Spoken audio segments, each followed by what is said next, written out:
Vamos lá, então. Unidade motora e tipos de fibra muscular. Bom, quando eu falo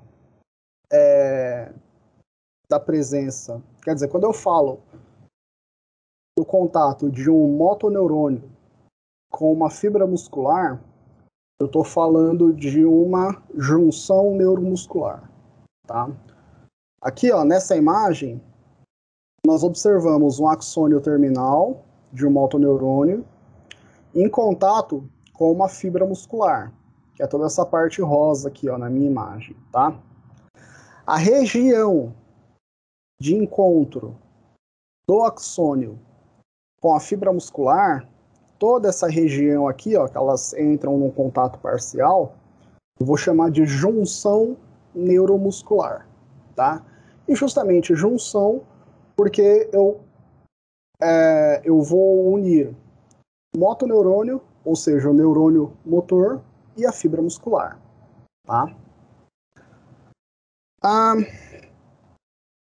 Como vocês lembram, né, nós conversamos de sinapse no começo do ano, e é o seguinte,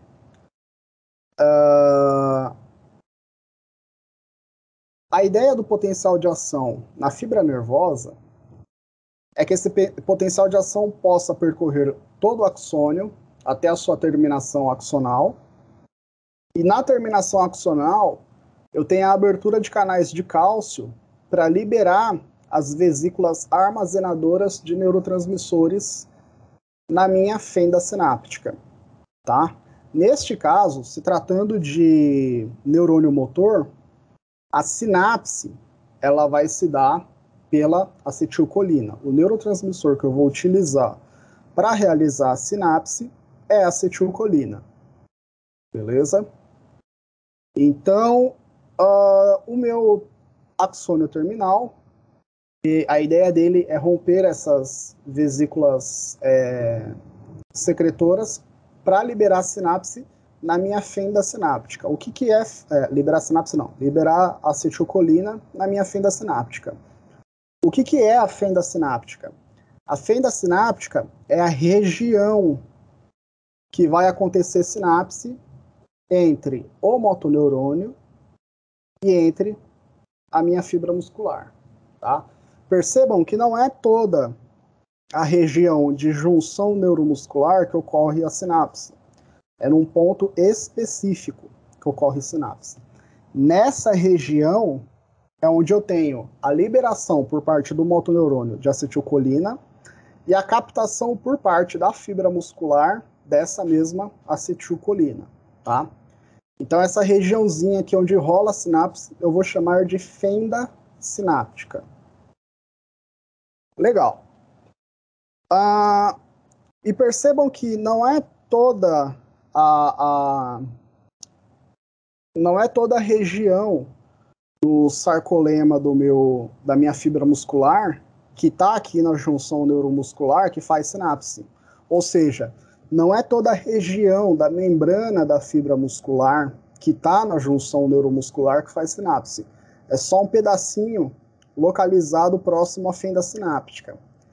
Essa região do sarcolema na fenda sináptica que vai receber os neurotransmissores, mais especificamente a acetilcolina, e consequentemente vai promover a abertura de sódio no sarcolema da minha fibra muscular e iniciar o potencial de ação, essa região eu chamo de placa motora, tá?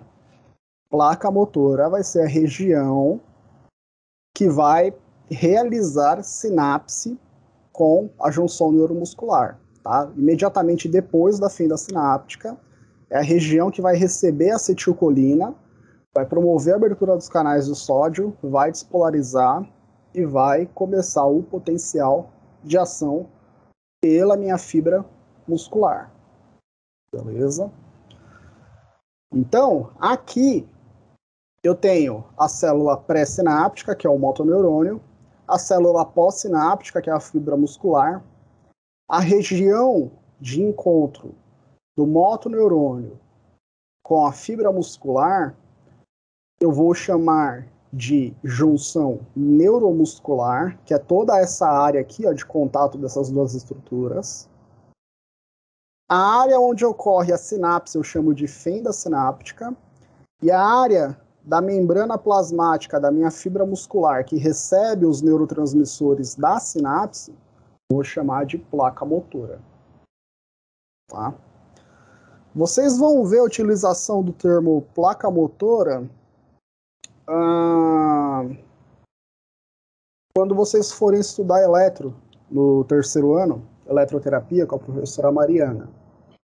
Por quê? Porque em eletroterapia vocês vão precisar encontrar qual é a região do músculo esquelético onde eu tenho a maior concentração de unidades motoras, do qual eu consigo estimular e conseguir a contração, consequentemente a contração muscular mais forte, mais vigorosa. Beleza? Mas aqui, do ponto de vista fisiológico, se eu disser placa motora, eu estou falando só desse pedacinho aqui em cima, que eu estou passando a seta do mouse, que eu faço a sinapse. Beleza?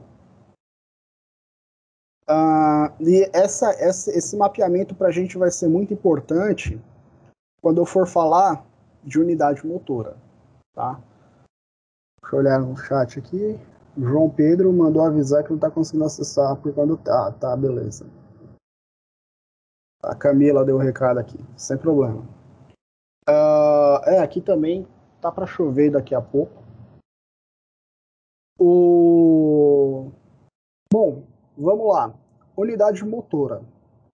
O que é a unidade motora? A unidade motora, ela é a composição de um motoneurônio e todas as fibras musculares que esse motoneurônio inerva, tá? Aqui eu tenho uma imagem, uma representação anatômica macroscópica, né, de um motoneurônio, né, uma terminação, uma raiz desse motoneurônio, e uma região com várias fibras musculares, né, um músculo e uma região com várias fibras musculares.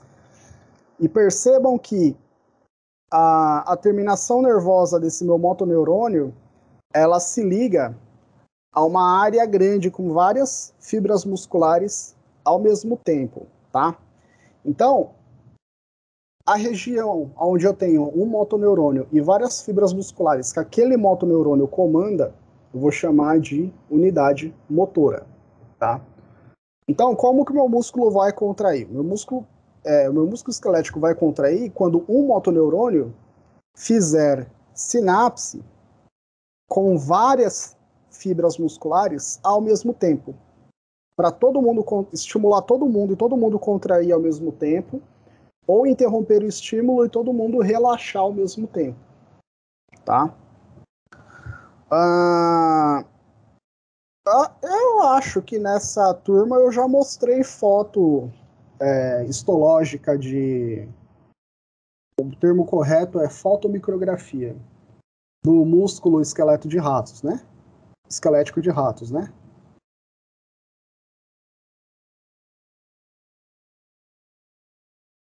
Alguém sabe dizer?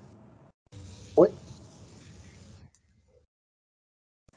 Professor, eu lembro que você mostrou o seu projeto lá com os ratinhos. Eu não lembro se você mostrou especificamente a foto do músculo.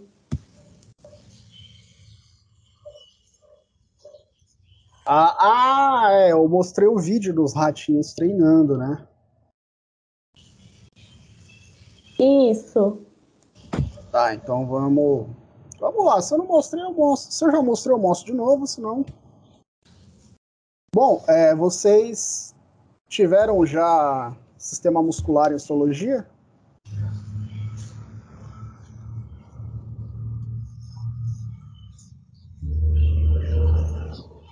Ou não? A gente vai ter amanhã. Vai começar amanhã. Então assim, eu não vou falar da aula em si, eu vou só mostrar uma imagem para que vocês possam ver, possam acompanhar o que é uma fibra muscular de um rato. Vou mostrar um preview aqui. Aqui, ó. Deixa eu compartilhar a tela inteira com vocês. Aí. Tinha que ter um comando para eu alternar de tela aqui nos atalhos. Bom, isso aqui, galera, é uma imagem histológica de fibra muscular de ratos, mais especificamente do músculo gastrocnêmio, tá? Do músculo gastrocnêmio de ratos. Como eu falei para vocês, quando eu falo da fibra muscular, eu estou falando de uma célula individual do tecido muscular esquelético, tá? Este corte, especificamente, ele é um corte transversal. Eu posso fazer vários tipos de corte histológico, mas deixa eu ver como é que tá aparecendo a minha câmera aqui. Tá aparecendo aqui, ó. Tá aparecendo. Mas assim, eu tenho dois tipos principais de corte. Vamos supor que esse aqui seja o músculo do ratinho. Eu fui lá, cortei a origem, cortei a inserção, tá aqui o músculo na minha mão. Eu posso pegar esse músculo e cortar várias fatias longitudinais, tá? Que vão dar uma imagem de todo o comprimento das minhas fibras musculares. Se eu quiser, por exemplo, pegar essa imagem e colocar num microscópio eletrônico, eu consigo ver os sarcômeros bonitinhos, divididos um após o outro, tá? Ou eu posso fazer um corte transversal, tá? Que é a mesma direção como se eu estivesse fatiando mortadela, que é esse corte que eu estou mostrando aqui em cima. No corte transversal, eu consigo observar a disposição das fibras musculares dos meus ratos. Consigo mostrar a disposição dessas fibras musculares, tá? Aqui, ó, eu tenho um corte transversal. Vocês vão estudar em cinesiologia. Vocês vão estudar isso em cinesiologia e nós vamos revisar isso em biomecânica. Eu tenho, acho que a anatomia falou disso, né? Dos planos que eu tenho no meu corpo. Plano coronal, plano frontal, plano transverso. Vocês viram isso em anatomia? Sim, professor, bem no comecinho. Bem no comecinho. Então, é como se eu fizesse a mesma divisão no músculo esquelético, tá? Vamos supor que aqui eu tenha uma pessoa de pé. Eu tenho o meu plano coronal, o plano sagital, que eu divido a pessoa nos lados direito e esquerdo. Plano frontal, que eu divido a pessoa em face anterior e face posterior. E o transversal, que eu divido em face superior e face inferior. É isso, né? É isso mesmo. Aqui, quando eu vou fazer um corte do músculo, é a mesma coisa. Quando eu falo em corte longitudinal, é como se eu estivesse fazendo um corte frontal no meu músculo, tá? E aí eu vou vendo a região interna desse músculo longitudinalmente. E no corte transversal, é como se eu estivesse cortando o músculo, igual eu divido o meu corpo transversalmente, como se eu estivesse cortando várias fatias do meu músculo, para eu poder ter essa visão das fibras musculares, tá? Então aqui eu tenho um corte transversal do músculo esquelético. E aqui, ó, cada círculo, cada unidade dessa, não é um círculo, né? São bem irregulares, aliás. São fibras musculares isoladas, tá? Aqui eu tenho uma região de endomísio, de perimísio, fluxo sanguíneo, algum infiltrado inflamatório bem leve, tá? Mas aqui, ó, vamos olhar para a fibra muscular, só para a gente poder saber. Deixa eu dar um zoom aqui, ó. Ó, aqui, ó, essa coloração chama hematoxilina e eosina. tá? Para que serve essa coloração? A região central da fibra rosa, ela é corada com eosina, que é um componente básico. E ele tende a ser... Não, é um componente ácido e ele tende a ser atraído por elementos básicos da minha célula.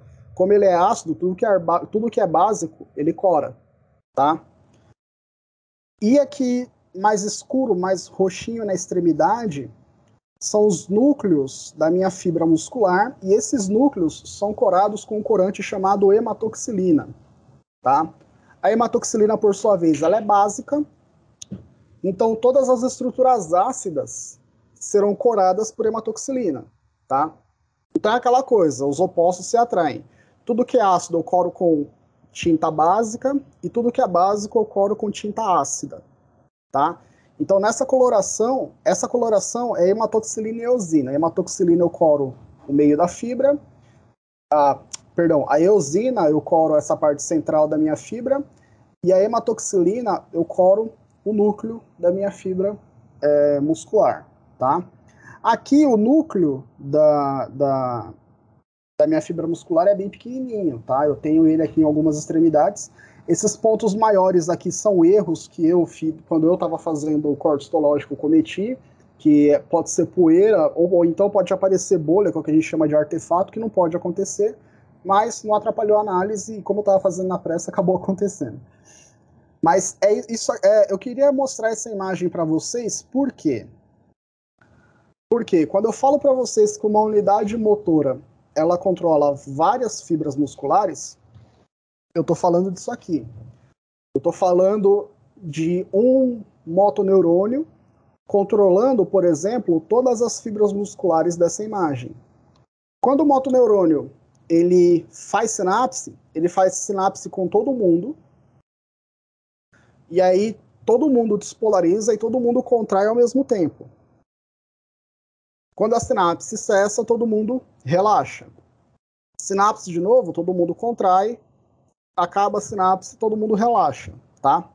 Então aqui, ó, quando eu olho para essa imagem, eu tenho que entender que esse cara aqui, ó, ele vai comandar várias fibras motoras ao mesmo tempo. Se ele fizer sinapse para todo mundo contrair, toda essa galera aqui, ó, vai contrair ao mesmo tempo, senão toda essa galera vai se manter relaxada ao mesmo tempo. Beleza? Então essa é uma imagem histológica do músculo esquelético. Deixa eu ver se eu tenho mais coisinhas aqui para mostrar. Acho que as fotos que eu mostrei era a foto da tese. Aqui eu estou mostrando a foto individual, que é as fotos que eu mostrei no começo do ano era a foto da tese com concentração de glicogênio, concentração de lipídio. Mas aqui eu estou mostrando uma foto histológica normal, tá? Então, essa foto aqui ela é com uma lente de uma objetiva de 10 vezes, tá? Essa objetiva ela fornece fotos com um aumento do tamanho real em até 100 vezes, tá? Então essa foto aqui ela tem 100 vezes o tamanho real do músculo esquelético da fibra muscular que eu fotografei. Tá, era isso que eu queria mostrar para vocês. Eu mostrei essa foto justamente para que quando nós formos observar a unidade motora, para que vocês possam ter em mente que eu vou mandar contrair e vou mandar relaxar todas aquelas fibras musculares ao mesmo tempo em uma unidade motora, tá? Com relação à placa motora, junção neuromuscular, sinapse, com relação à unidade motora, alguém tem alguma dúvida? Alguém quer fazer alguma pergunta?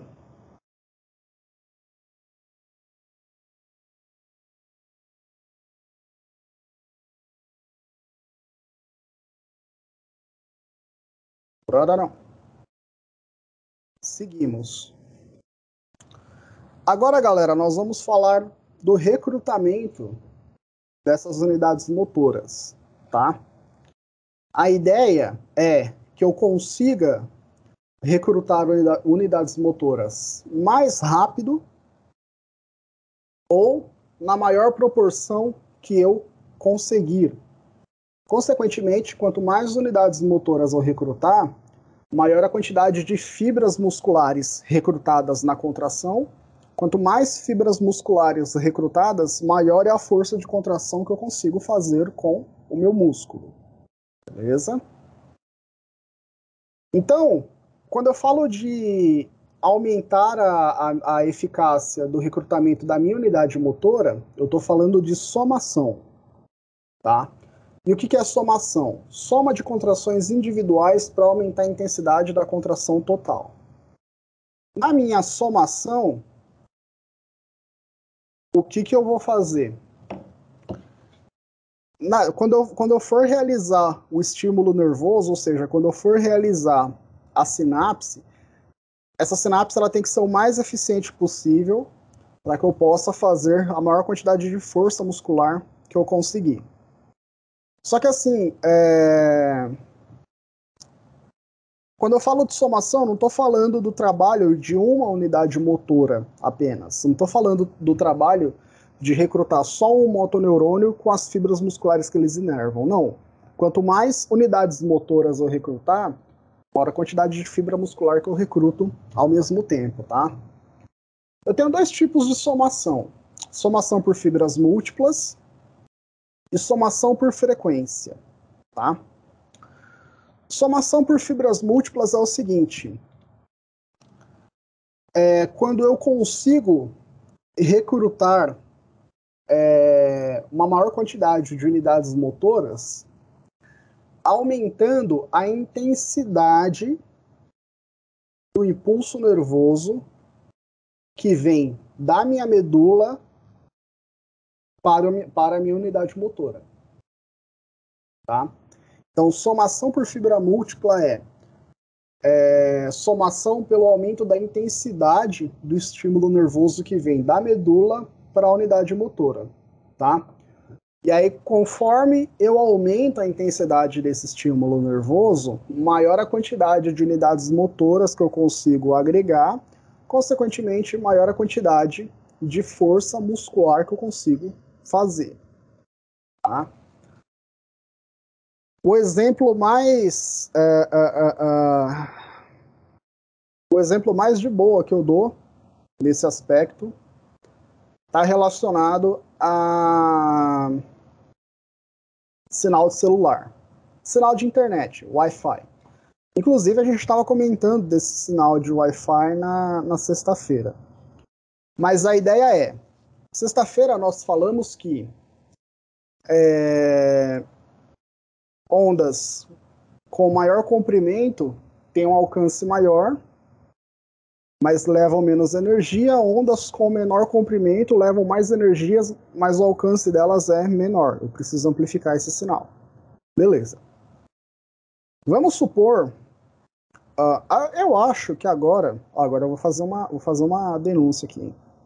Eu acho que agora, pós-pandemia, o sistema de internet da FEMA melhorou bastante. Eu não fui na FEMA. A última vez que eu fui na FEMA foi no dia 13 de março do ano passado. Desde então eu não fui mais na FEMA. Mas pelo o que me foi passado pelos professores, tudo, melhorou bastante a recepção do sinal de internet, principalmente no nosso bloco, o bloco 9. Mas antes o sinal era terrível, terrível. Quando eu queria mostrar vídeo na aula, eu baixava o vídeo com antecedência e levava o vídeo baixado para usar na sala de aula, porque, sinal dentro da sala de aula era terrível. Parece que agora, como a gente está utilizando muito da transmissão de aula, parece que deu uma melhorada boa lá, que é legal. Bom, vamos lá. Sinal de internet. Antes, a melhor recepção de sinal estava ali do bloco 7 até o bloco 3, mais ou menos. Bloco 2, bloco 3, mais ou menos. Era a melhor recepção de sinal. Conforme eu ia me afastando desse bloco, o sinal da minha internet ia ficando mais fraco, consequentemente, eu tinha mais dificuldade para conectar a internet. Tá? Então, vamos entender a intensidade do estímulo nervoso que vem da medula como sinal de internet. Quando esse estímulo nervoso é mais fraco, menor a quantidade de unidades motoras que eu consigo recrutar. Igual o sinal de internet. Quanto mais fraco o sinal de internet, só quem está em cima do roteador conecta. Quem está mais afastado não consegue conectar. O que acontece? Se eu troco o roteador e eu aumento a intensidade do meu sinal, eu consigo abranger uma área maior de sinal de internet e mais aparelhos conseguem conectar à rede. Mais gente consegue utilizar a internet. Na nossa medula é a mesma coisa.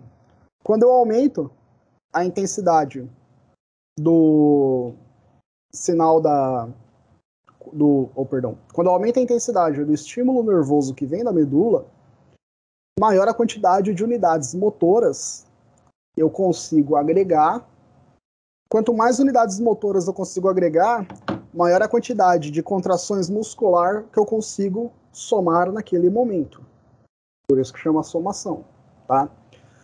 Se vocês forem olhar aqui em cima, na nossa esquematização, percebam que quanto mais eu aumento o sinal nervoso, ou seja, que são esses pontinhos amarelos, quanto maior é o estímulo nervoso que chega da medula até os motoneurônios, maior a quantidade de motoneurônios eu consigo recrutar, consequentemente, eu consigo recrutar toda aquela unidade motora. Então, quanto mais intenso o estímulo nervoso que chega, o estímulo nervoso que chega da medula, maior a quantidade de unidades motoras que eu recruto, maior a quantidade de força muscular que eu consigo fazer. Tá? Então, essa é uma das estratégias que o meu sistema nervoso tem para gerar uma contração muscular mais forte. Aumentar a intensidade do estímulo nervoso que vem da medula, abrangendo a maior quantidade de unidades motoras possível, consequentemente, a maior quantidade de fibras musculares possível. Se esse estímulo nervoso vem mais fraco, menos unidades motoras eu estimulo, consequentemente, menor é a minha contração, a força de contração muscular gerada, tá? Outra estratégia que eu terei no meu sistema muscular para recrutar a maior quantidade de unidade motora possível é a somação por frequência, tá? O que é a somação por frequência? É quando eu libero impulsos nervosos vindo da medula para os motoneurônios mais rápidos, um depois do outro, mais rápido. Consequentemente, quanto mais rápido for a quantidade e a chegada de impulsos nervosos que vem da minha medula, maior é a quantidade de força muscular que eu consigo gerar, tá? Vocês vão lembrar que eu citei em aulas do primeiro semestre, lá no começo, quando eu estava falando de potencial de ação, que eu tenho um período chamado período refratário, que é o período do qual eu não consigo gerar um novo potencial de ação. Eu preciso esperar o potencial de ação anterior terminar para poder começar o próximo. Tá? Então eu não consigo gerar um potencial de ação em cima do outro. Mas eu consigo fazer com que um potencial de ação aconteça mais rápido. Se eu fizer com que um potencial de ação aconteça mais rápido, a quantidade de força muscular que eu gero também acaba sendo maior. Então, quanto mais rápido eu mandar estímulo nervoso da medula para as minhas unidades motoras, mais rápido aquelas unidades motoras vão estimular as fibras musculares, consequentemente, maior a força de contração muscular que eu gero. Beleza? E aí, quando eu olho aqui nesse gráfico, eu tenho um registro da força muscular gerada para cada impulso nervoso que chega da medula até a minha unidade motora. E aí percebam que quanto mais rápido eu mando o impulso nervoso, a força de contração gerada se soma à força de contração anterior, e aí, consequentemente, a tendência é que a minha força de contração ela aumente cada vez mais. Ela vai aumentando, aumentando, aumentando, aumentando, aumentando. Só que assim, eu tenho, ainda que eu envie impulsos nervosos o mais rápido que eu conseguir, eu tenho uma limitação estrutural no meu músculo, tá? Eu não consigo alterar a quantidade de estruturas celulares do meu músculo esquelético. Eu não consigo alterar, pelo menos não de imediato, a quantidade de fibra muscular. Eu não consigo alterar a quantidade de cálcio, a quantidade de ATP presente, tá? Então, biologicamente, eu tenho um limite de força que eu consigo fazer, independentemente da frequência de impulsos nervosos que eu gero. Eu posso gerar impulsos nervosos, aumentar até o infinito, mas a quantidade de força que eu vou conseguir fazer, ela é uma quantidade de força limitada, tá? Quando eu chego no limite de força muscular que eu consigo gerar por aceleração da minha frequência de impulsos nervosos, eu falo que eu cheguei na minha tetanização muscular. Ou seja, não importa o quanto mais eu aumente a frequência do estímulo nervoso naquela fibra muscular, não importa. O máximo de força que eu consigo gerar é aquela, tá? Por limitação estrutural biológica das minhas fibras musculares, tá? Então é por isso que nesse gráfico eu vejo um aumento acentuado da minha força de contração muscular. Conforme eu aumento o estímulo de frequência de impulso nervoso que sai da medula e chega até o meu motoneurônio, e aí num determinado momento eu atinjo um platô de força. Tá? Eu atinjo uma quantidade máxima de força, essa força ela não continua crescendo, ela se mantém a mesma. Essa quantidade máxima de força conseguida por aumento da frequência do impulso nervoso que chega da medula até a unidade motora é a tetanização. Talvez eu não consiga, eu sozinho, de maneira voluntária, aumentar a frequência de maneira tão crítica dos impulsos nervosos que chegam da minha medula até o meu motoneurônio, até a minha unidade motora, mas eu consigo fazer o aumento desse estímulo nervoso, por exemplo, utilizando a eletroterapia, tá? Aqui eu não vou dar um spoiler do que é a terapia, mas eu vou citar assim de maneira bem simples, até para não bagunçar o seminário de quem vai fazer. Mas, por exemplo, nós vamos ver em eletroterapia que o Fez é um tipo de corrente elétrica voltada justamente para aumentar a frequência de estímulo sobre a fibra muscular. Visando isso aqui, ó. Visando somação por frequência. Tá? De modo que o Fez vai gerar estímulos elétricos independentes dos que chegam da minha medula muscular para poder gerar maior força de contração muscular. E aí, em eletroterapia, quando vocês estiverem estudando placa motora, quando vocês estiverem estudando estímulo de corrente elétrica sobre as fibras musculares, vocês vão chegar no ponto de tetanização. Que assim, dependendo, varia de pessoa para pessoa, mas dependendo pode até gerar um pouco de dor, né? Mas vocês vão sentir uma corrente elétrica forte o suficiente para gerar força de contração muscular. E se vocês aumentarem aquele estímulo elétrico, a única coisa que vai gerar na pessoa é dor. A força de contração que a pessoa vai estar fazendo vai ser a mesma. Vai ser sempre a mesma. Tá? Então, somação é a soma de contrações individuais das fibras musculares das unidades motoras para aumentar a intensidade de contração do músculo como um todo. Tá? Somação por fibra múltipla é o aumento gradual na intensidade do estímulo nervoso que vem da medula para a unidade motora, E aí, quanto mais forte for o estímulo que vem da medula, maior quantidade de unidades motoras que eu consigo recrutar, maior quantidade de força muscular que eu consigo gerar. Somação por frequência é quando eu aumento a velocidade com que os impulsos nervosos saem da medula e chegam até a minha unidade motora, tá? Quanto mais rápido o impulso nervoso chegar à unidade motora, maior a força de contração muscular que eu consigo gerar também. Só que essa força de contração muscular, ela tem um limite, ela tem um teto, que eu vou chamar de tetanização, tá? Não importa o quanto mais eu aumente a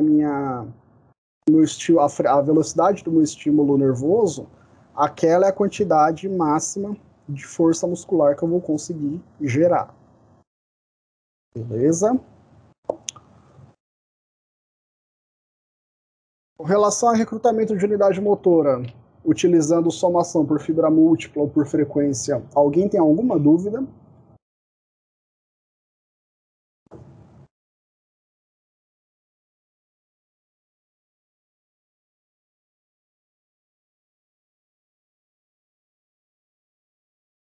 Professor, então a gente tem cãibra porque contrai o músculo?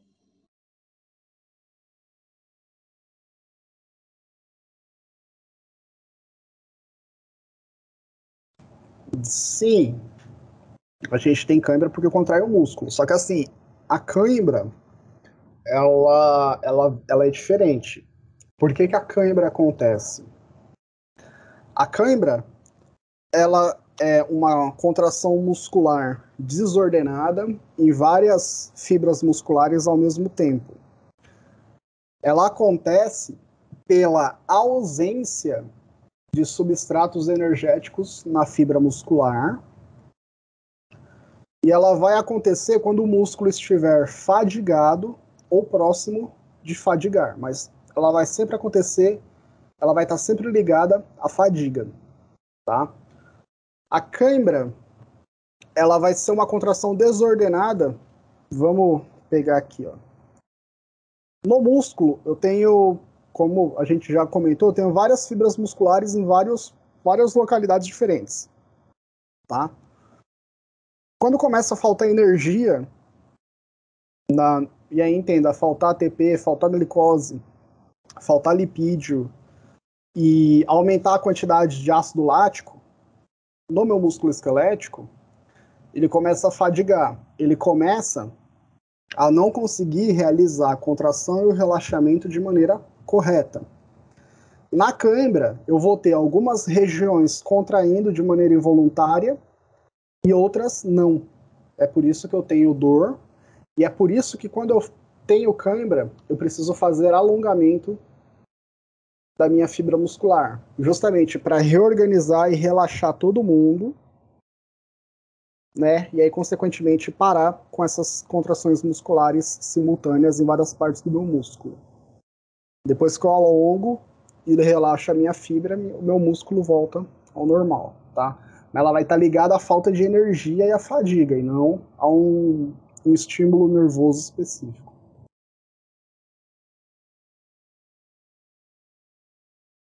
Ah, entendi, professor. Obrigada. Suave.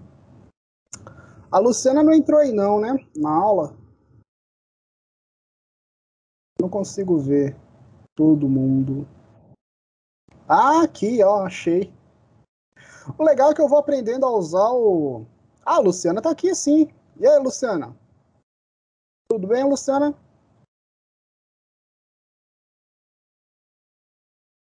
Luciana está muda. Luciana está muda. Bom, aproveitar que a Luciana está aí, então, está nos assistindo, deixe-me abrir. A Luciana perguntou a respeito do uso de colágeno. Uso de colágeno.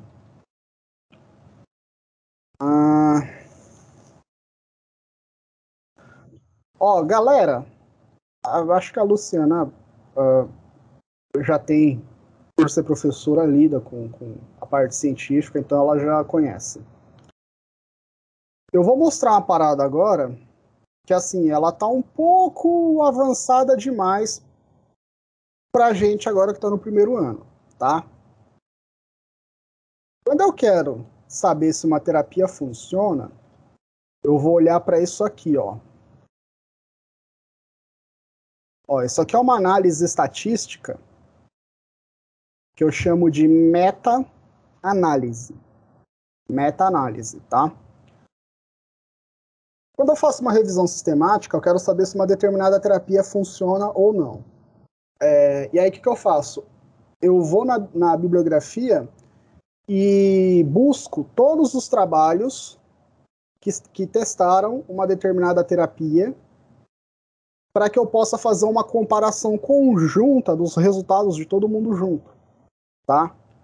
Por quê? Porque alguns trabalhos podem ter um resultado positivo, outros trabalhos podem ter um resultado negativo, mas a maioria dos trabalhos terão qualidades metodológicas diferentes, ou seja, terão trabalhos que serão muito bons, bem feitinho, bonitinho, sem risco de viés, e terão trabalhos que serão muito ruins, né? Não porque o pesquisador, enfim, não pela qualidade do pesquisador da pesquisa, mas porque fazer pesquisa é muito difícil, né? É muito difícil você fazer um estudo fechadinho, bonitinho, que te dê uma resposta precisa, com o menor risco de viés possível, tá? E a gente precisa sempre estar fazendo pesquisa. Então, quando eu quero saber, ó, nesse caso, eu quero saber se o suplemento de colágeno hidrolisado, ele é benéfico para tratamento da pele, tá? No caso, para evitar ruga, para melhorar a hidratação da pele, fortalecimento, todos os aspectos da pele. Então, o que os autores fazem? Eles pegam vários estudos que testaram, de um lado, aplicaram colágeno hidrolisado, e do outro lado, aplicaram uma outra terapia, ou não fizeram nada. Nesse caso, todas as comparações são com o grupo placebo. Então, todos os estudos tiveram dois grupos. Um grupo que recebeu colágeno verdadeiro e outro que recebeu colágeno falso. Tá? Lembra que eu falei que o nosso corpo desencadeia respostas para poder gerar uma cura sozinha de 30% de todas as doenças que a gente tem? Então, esse é o nosso efeito placebo, falado de maneira muito simplificada. Quando eu falo para todo mundo que está todo mundo recebendo colágeno, mas eu sei que uma parte recebeu, a outra não, o que eu estou fazendo? Eu estou igualando o efeito placebo no corpo de todo mundo, que é um efeito psicológico, né? Eu estou igualando esse efeito placebo para todos os meus pacientes. Quando eu tenho um colágeno verdadeiro e outro falso, eu consigo realmente saber se esse colágeno funciona ou não. Nessa revisão aqui, todas as variáveis que são estudadas testando o colágeno hidrolisado com o placebo, com a galera que recebeu qualquer outra substância que não colágeno, mas eu falei para ela que ela é colágeno. Quem recebeu o tratamento verdadeiro ou falso não sabe se está recebendo verdadeiro ou falso. É igual o teste da vacina, tá? Eu falo para todo mundo que aquela é a vacina, mas eu sei que um grupo tem a vacina verdadeira, o outro tem a vacina falsa, que é a mesma coisa.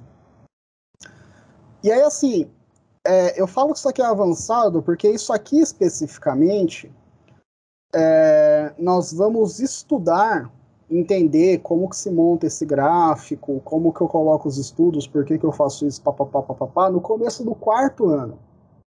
Tá? Daqui para o quarto ano a gente não vai ver isso. Só lá no quarto ano que vocês já vão estar mais experientes, né, mais cascudos, aí a gente aumenta um pouco o sarrafo.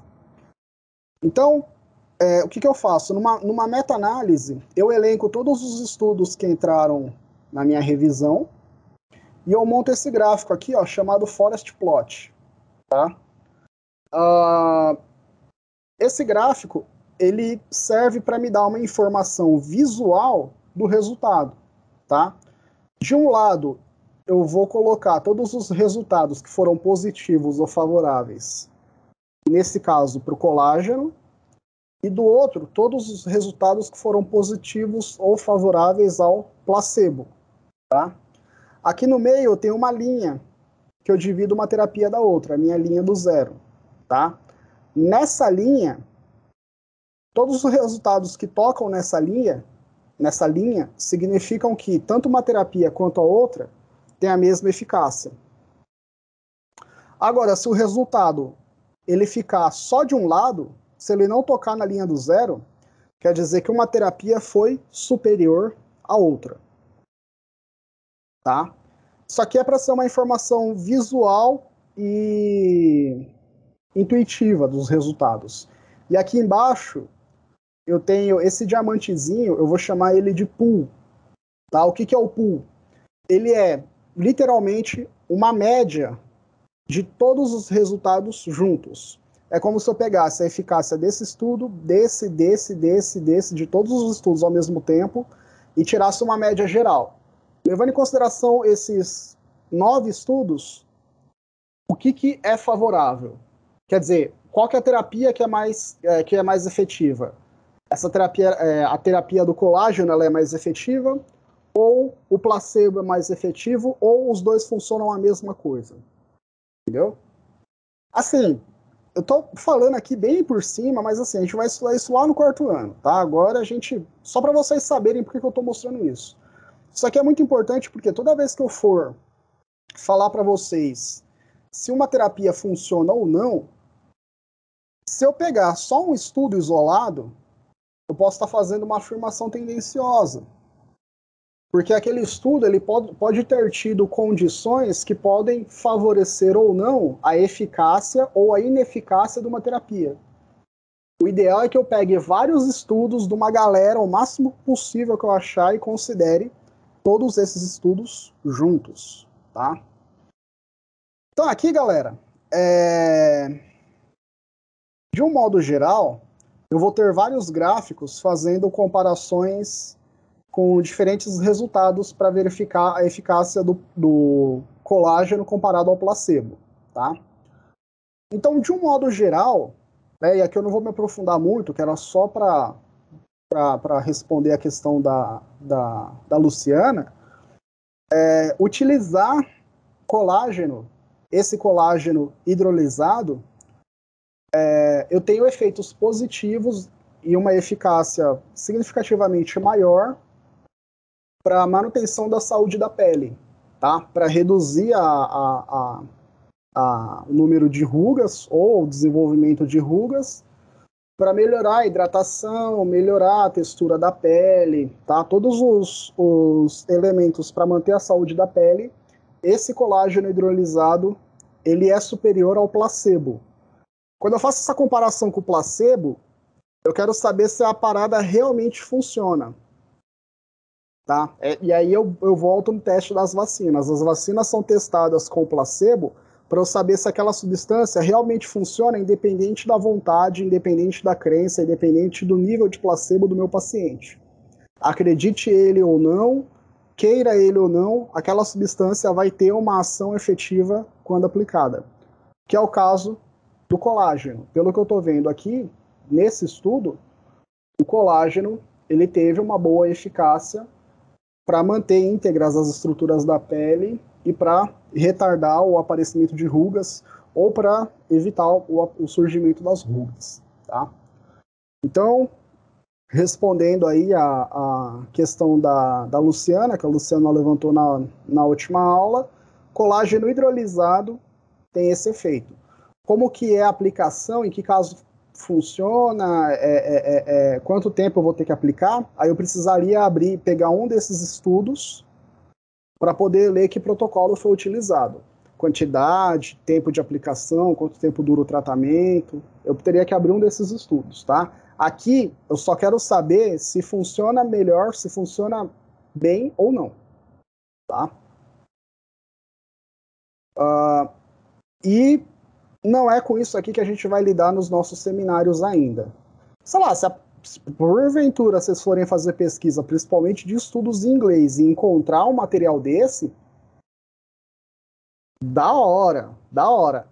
Mas as bases de dados que eu mandei para vocês vai ser mais difícil e mais improvável de vocês acharem. Isso aqui tá ou na PubMed ou na base Pedro, que é uma base só de estudos da área de fisioterapia, e é uma pesquisa mais profunda, mais elaborada. Então vai ser difícil de vocês acharem isso sozinhos. Mas se vocês acharem e quiserem utilizar, quiser tirar dúvida como interpreta o resultado, a gente troca uma ideia, na boa. Mas, mais uma vez, isso aqui, cara, é matéria do 4º ano. Pra gente poder fazer os tratamentos no 5º ano, beleza? Mas só apresentando a vocês a nossa meta-análise que vai nortear, pelo menos nas nossas disciplinas, como que nós vamos selecionar os nossos tratamentos, tá?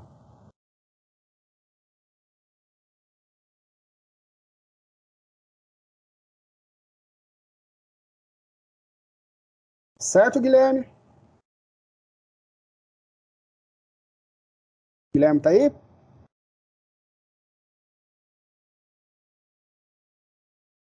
Não, Guilherme não tá aí hoje, não. Quer dizer, tá aqui, eu tô vendo ele aqui. O Guilherme tá batendo um rango. Bom, galera, com relação à unidade motora, então, nenhuma dúvida, né? Recrutamento de unidade motora, tranquilo. Tranquilo, professor. Tá, vamos lá. Vamos então tocar o barco. Antes de tocar o barco, eu preciso tocar em uns assuntos relativos ao comportamento da fibra muscular com vocês. Tá? Quando eu falo de tipo de unidade motora, eu estou falando de um tipo de fibra muscular que vai predominar nessa unidade motora. E eu tenho fibras musculares para músculos dinâmicos, músculos que vão promover movimento, e músculos estáticos, que são os músculos que vão ser utilizados para a manutenção da nossa postura. Beleza? Mas, entrando na pergunta da Ana Júlia, se eu não vi mal aqui no negócio, a Ana Júlia perguntou acerca de cãibra. Tem alguns estados e alguns comportamentos da fibra muscular que a gente precisa deixar bem definido, tá? Trofismo muscular. Quando eu falo de trofismo muscular, eu estou falando do tamanho, do diâmetro da minha fibra muscular, tá? Lá vou eu abrir de novo aqui a fotinha do músculo esquelético. Não, tela inteira. Vai.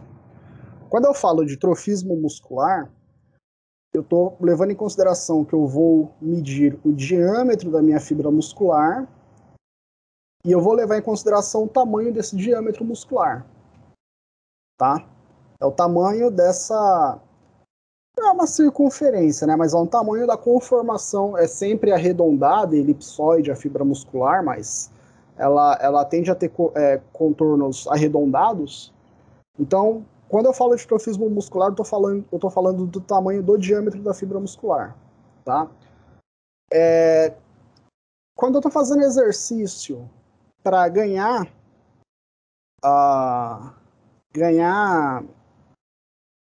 massa muscular, eu estou aumentando o diâmetro da minha fibra muscular. A minha fibra muscular ela vai estar com um diâmetro maior, tá? Quando eu falo que uma pessoa ela tem mais massa muscular que quando a pessoa tem mais massa muscular, ela não necessariamente vai ter mais força muscular, tá? Mas quando eu falo que a pessoa ganhou massa muscular, eu estou falando que as fibras musculares tiveram o aumento do diâmetro, do tamanho da circunferência dessa fibra muscular, tá? Então, toda vez que falar de diâmetro, lembrem dessa imagem aqui, tá? Eu estou falando do aumento dessa circunferência aqui, ó. Quanto mais a circunferência aumenta, mais fibra muscular eu tenho. Perdão. Trofismo muscular, eu estou falando do diâmetro da fibra muscular. Aí diâmetro, sim, é essa circunferência. A hipertrofia é o aumento do meu trofismo muscular, ou seja, é o aumento do diâmetro da fibra muscular. E atrofia, ela é a redução desse diâmetro da minha fibra muscular. Então, quando eu falo que a pessoa ela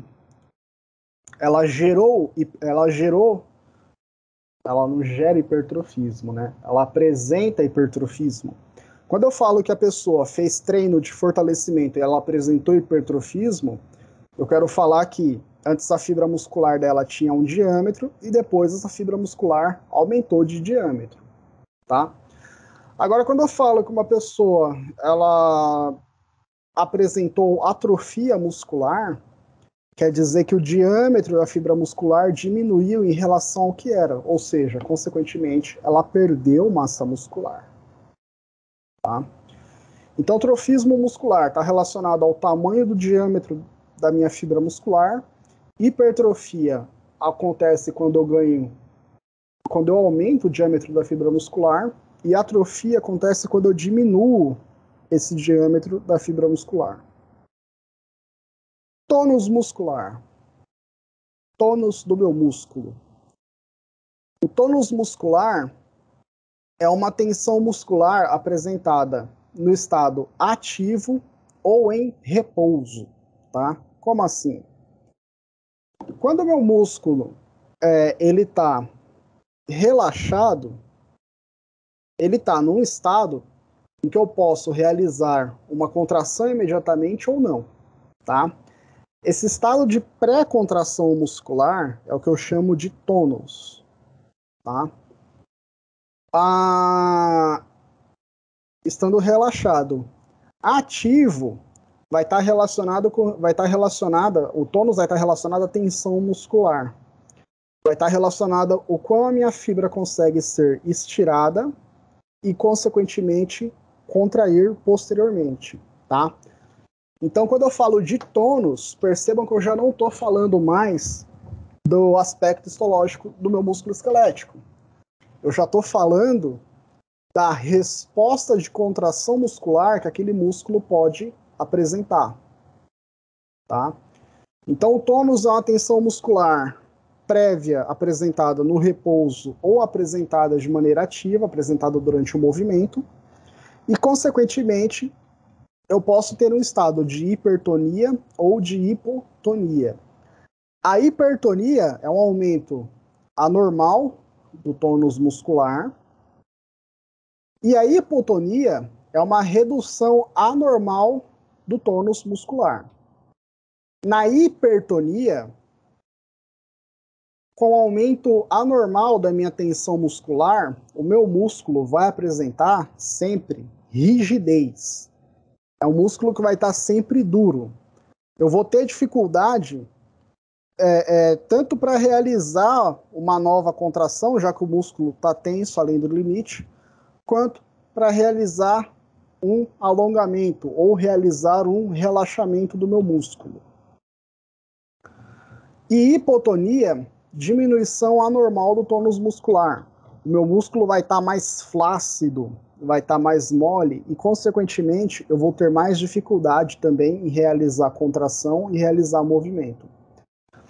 Na hipertonia, eu teria uma contração muscular prévia, mas essa contração muscular ela vai dificultar o meu movimento, porque ela vai dificultar o relaxamento e o relaxamento seguido de contração muscular, que é o que eu preciso para fazer movimento, tá?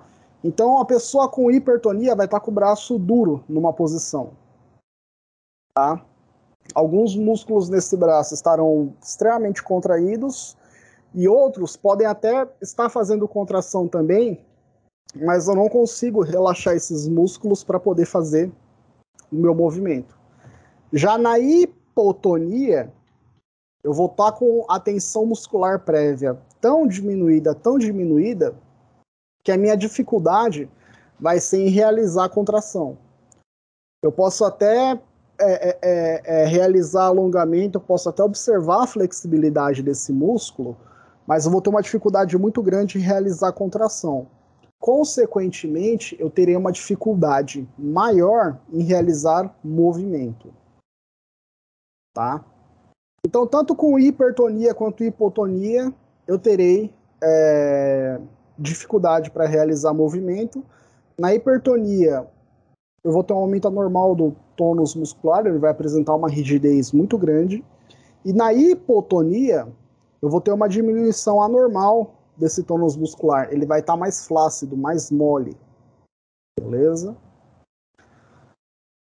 E por último, outro estado, né, do meu músculo é a fadiga muscular. A fadiga, ela é definida como incapacidade muscular e do processo metabólico em manter a mesma quantidade de trabalho. Então, na fadiga muscular, eu previamente estarei realizando um tipo de trabalho, uma contração e relaxamento, contração seguida de relaxamento, e num determinado momento eu vou ter dificuldade de manter esse mesmo ritmo de trabalho, esse mesmo ritmo de contração e relaxamento. Na fadiga muscular, eu posso ou não apresentar cãibras, tá? Principalmente, eu vou ter dificuldade de continuar realizando o meu trabalho e eu vou diminuir a intensidade do meu trabalho, senão eu vou parar o meu trabalho por completo, tá? Por exemplo, se eu estiver fazendo uma corrida, e num determinado trecho da corrida eu estiver extremamente extenuado, sem energia para continuar correndo, o meu músculo vai ter dificuldade de contrair e relaxar naquele mesmo ritmo que eu estava anteriormente quando eu comecei a corrida. Então, é muito provável que eu vá diminuindo a intensidade do meu trabalho muscular. Né? Se eu insistir, se eu tentar forçar a manutenção do mesmo trabalho muscular, pode ser que apareçam cãibras. Que é aquele ponto que eu contei anteriormente, que é o quadro de contrações involuntárias em várias partes do meu músculo ocorrida em virtude de uma fadiga muscular estendida por um prazo muito grande, que acontece pela falta de energia no meu músculo. Quando várias partes começam a controlar de maneira desordenada, eu não consigo realizar o movimento que eu quero, eu tenho dor, e eu preciso relaxar todas essas fibras musculares ao mesmo tempo, para poder cessar a minha cãibra. E de preferência, depois que eu fizer esse relaxamento, que eu, na maioria das vezes, vou fazer por alongamento, eu parar o que eu estou fazendo, né? Porque eu preciso repor a minha energia. Eu não consigo continuar praticando aquela atividade, continuar praticando aquele exercício físico. Bom, então é isso. Trofismo muscular está relacionado ao diâmetro, ao tamanho do diâmetro da fibra muscular, tá? Aumento de trofismo, hipertrofia, redução do trofismo, atrofia. Tônus muscular, tensão muscular prévia, quando eu estou com o músculo relaxado ou quando eu estou fazendo algum movimento.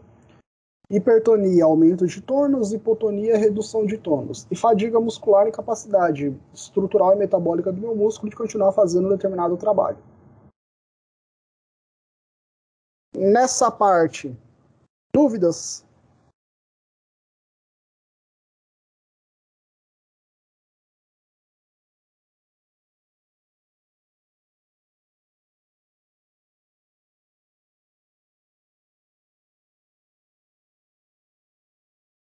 Professor, Oi, Stefânia. tudo jóia? Suave, Stefânia, e você? Bem também, graças a Deus. Nós. E o professor, sobre a cãibra, então é mito esse negócio de que o pessoal tem que comer banana para ajudar a ter menos cãibra? Só tem a ver com a contração e com a exaustão muscular ou pode ter mais algum outro fator envolvido? Olha, Stefânia, a questão da banana em específico, nós precisaríamos fazer aquele esqueminha que eu mostrei agora há pouco, tá? Eu vou precisar dar uma olhada em estudos para saber se a suplementação de carboidrato ou a suplementação de potássio, né, que é o que eles pedem da banana em específico. Isso. Eu precisaria olhar estudos com isso aqui, ó. Comparando Sim. quem comeu banana e quem não comeu. Ah, tá. Para poder afirmar com mais precisão acerca da banana. Sim. Mas assim, se tratando de fadiga muscular, o que eu tenho de sólido da literatura é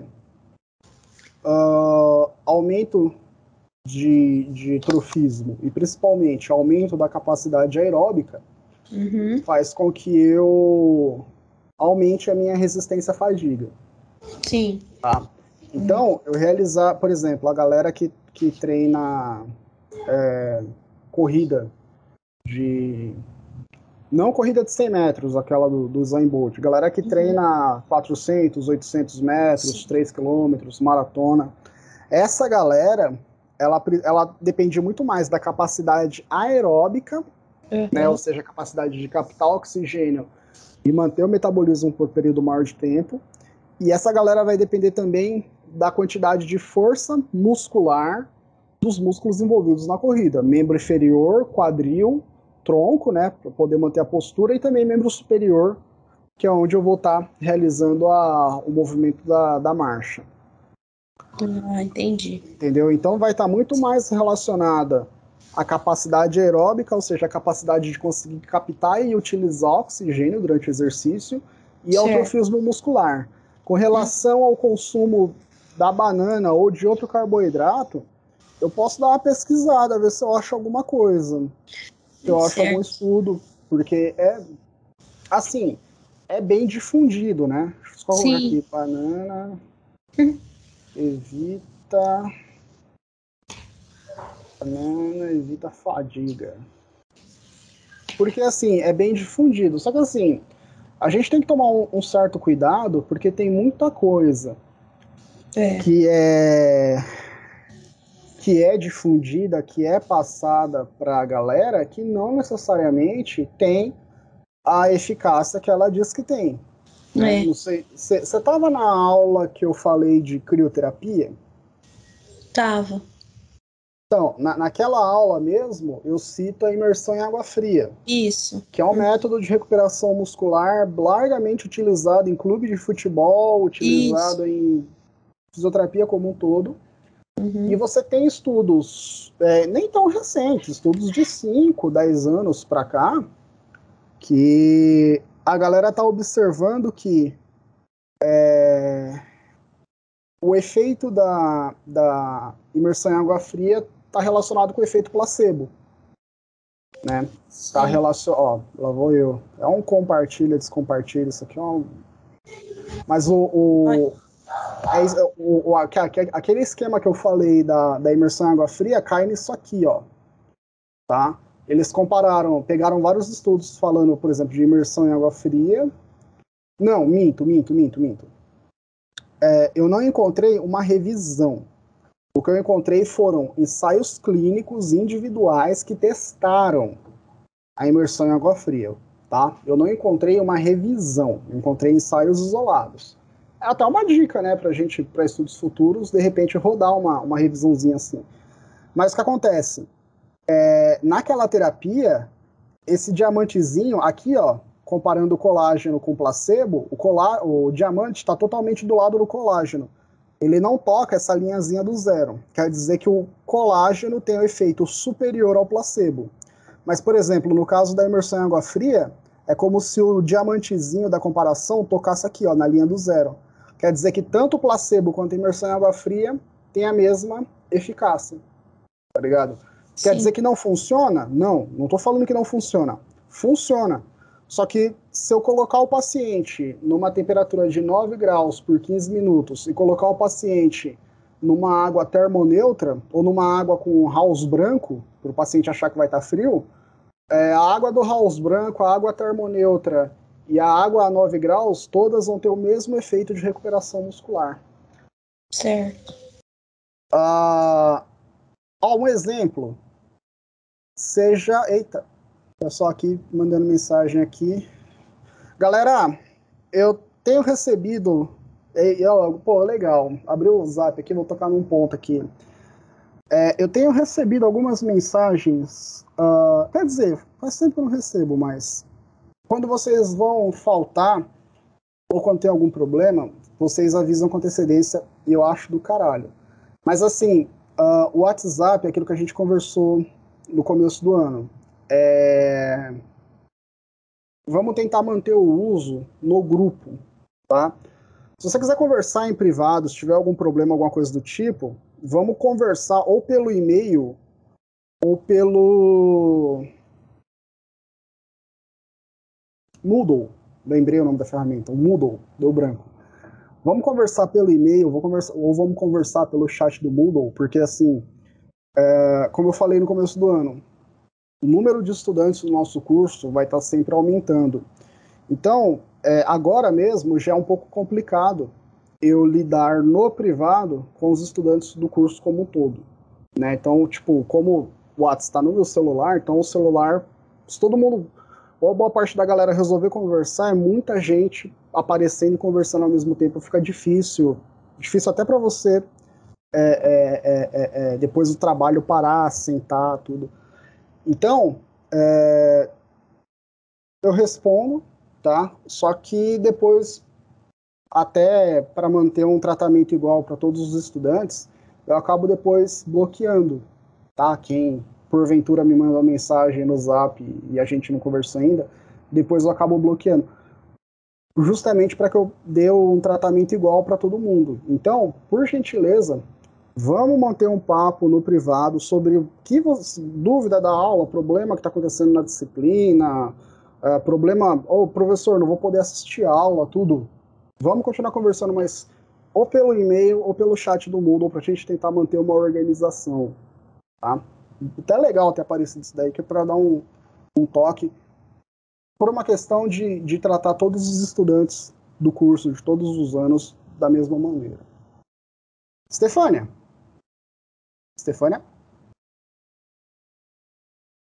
Oi, Pro. É que eu não tava conseguindo destravar meu microfone.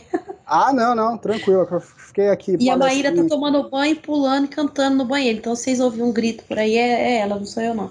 Não, é nóis. Você já deve ter visto, Stefânia, isso aqui, ó. Kinesiotape. Principalmente nas Olimpíadas. Vi, sim. Esses caras usando isso aqui, ó. Então, teoricamente, essa kinesiotape ela é fornecida como um método de tratamento para ajudar a reduzir dor muscular, melhora do tônus, né, que é essa tensão muscular prévia, enfim, para poder curar. Caralho. Bom, gente, aqui no meu caso, se vocês ouvirem qualquer estrondo, é galho caindo no meu telhado aqui, tá? Então, voltando aqui à kinesiotape. Esse tipo de bandagem, ela é utilizada como método de tratamento, né, para evitar dor muscular, para melhora do tônus, enfim, um monte de aplicações. Essa kinesiotape, nas Olimpíadas de Londres ou nas Olimpíadas de Pequim, eu não vou saber precisar agora, mas o que eu estou falando é uma matéria da BBC. Essa fita ela foi largamente distribuída para os atletas com instrução, ensinando a aplicar, ensinando a utilizar, papapá. Só que a maioria dos estudos que saíram na área de fisioterapia, observando a eficácia do kinesiotape para redução da dor e melhora da função muscular, não apresentaram a eficácia que o produto se propunha, tá?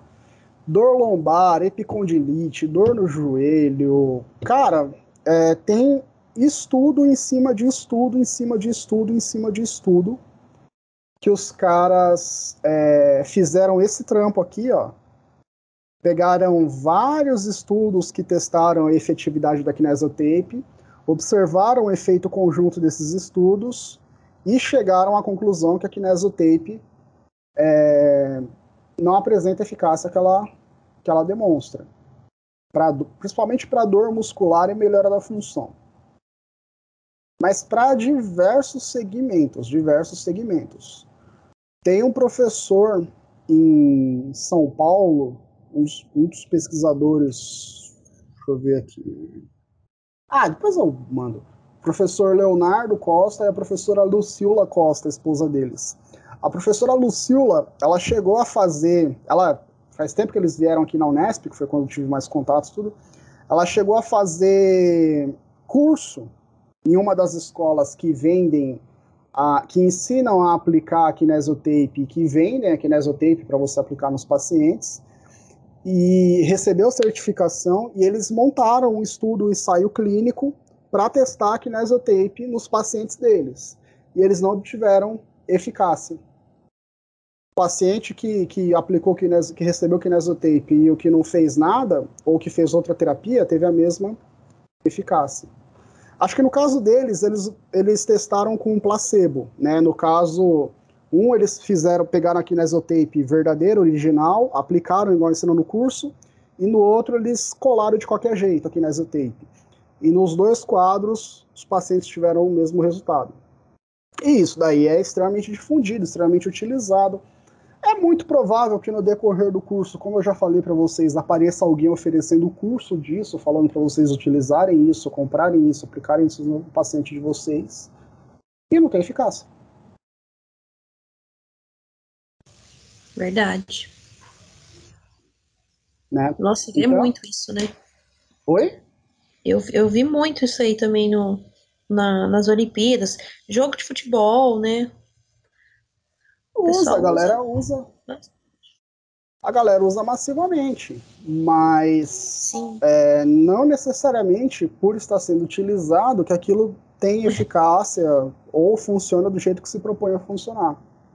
É igual aquela salompa. Eu, sinceramente, já usei, pra mim não diferenciou em nada. Aquela que cola, sabe? Sim, que é uma fita. Eu já usei. Comercial. Mas não. Você usou pra quê? Só senti que fica com aquele efeito da pomada, que hora fica quente, hora parece que tá frio só. Mas melhora de dor, não. Mas pra que você utilizou? Sabe quando a gente tá muito tenso e fica com dor aqui na região do pescoço aqui, né? Isso, E eu sempre tenho do lado direito, se eu estiver estudando muito, ou se eu fizer muito esforço.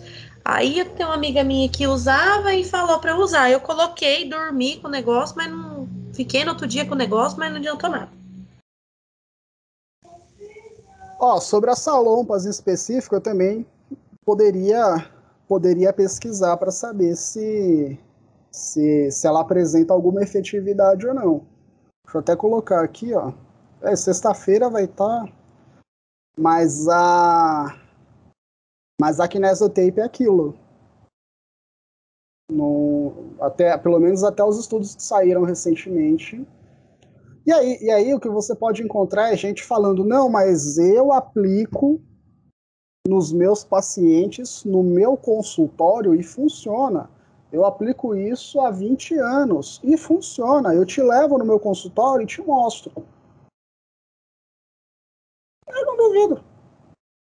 Eu, aliás, acredito que funciona. Confio completamente quando o terapeuta fala que ele utilizasse outras técnicas que funcionam, tá? Só que não necessariamente é a técnica que está funcionando. É qualquer outro fator que está ali no meio da terapia, exceto o produto, exceto a técnica, exceto o equipamento. Como que isso acontece?